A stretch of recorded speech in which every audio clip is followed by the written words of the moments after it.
নতুন ইতিহাস গড়তে যাচ্ছেন ২৭ বছর বয়সী ক্যারোলিন লেভিত, যিনি যুক্তরাষ্ট্রের হোয়াইট হাউসের প্রেস সেক্রেটারি পদে নিয়োগের পথে রয়েছেন।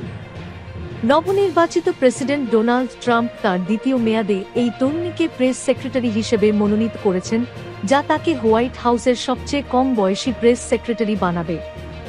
২০ জানুয়ারি প্রেসিডেন্ট ট্রাম্প শপথ নেবার পর তিনি আনুষ্ঠানিকভাবে এই পদে যোগ দেবেন। ক্যারোলিন লেভিতের হোয়াইট হাউসে আসার পথটা ছিল দীর্ঘ এবং পরিশ্রমের।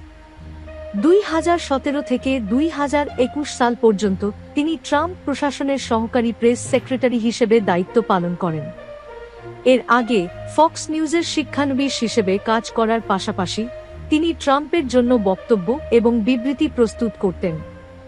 এছাড়া যুক্তরাষ্ট্রের কংগ্রেসের রিপাবলিকান সদস্য এলি স্টেফানিকের যোগাযোগ পরিচালক হিসেবেও কাজ করেছেন। ক্যারোলিনের শিক্ষাগত পটভূমি হল নিউ হ্যাম্পশায়ারের সেন্ট আনসলেম কলেজ থেকে যোগাযোগ এবং রাষ্ট্রবিজ্ঞান বিষয়ে স্নাতক ডিগ্রি। ২০১৯ সালে তিনি স্নাতক সম্পন্ন করেন।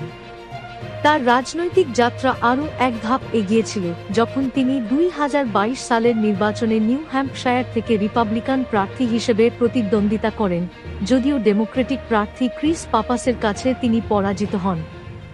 এছাড়া ২০২৪ সালের নির্বাচনে ট্রাম্পের প্রচার শিবিরের ন্যাশনাল প্রেস সেক্রেটারি হিসেবে কাজ করেছেন ক্যারোলিন।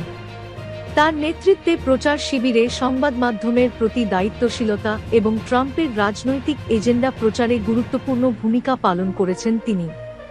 ক্যারোলিনের জীবন এখন নতুন অধ্যায়ে প্রবেশ করতে চলেছে, যখন তিনি ২৭ বছর বয়সে হোয়াইট হাউসের প্রেস সেক্রেটারি হতে যাচ্ছেন। তিনি বিবাহিত এবং এক সন্তানের মা, যিনি ২০২৪ সালের নির্বাচনের মাত্র কয়েক মাস আগে প্রথম সন্তানের জন্ম দিয়েছেন। তার অর্জনকে প্রেসিডেন্ট ট্রাম্প দক্ষ এবং দৃঢ়চেতা হিসেবে অভিহিত করেছেন, যা তার জন্য একটি বড় সম্মান।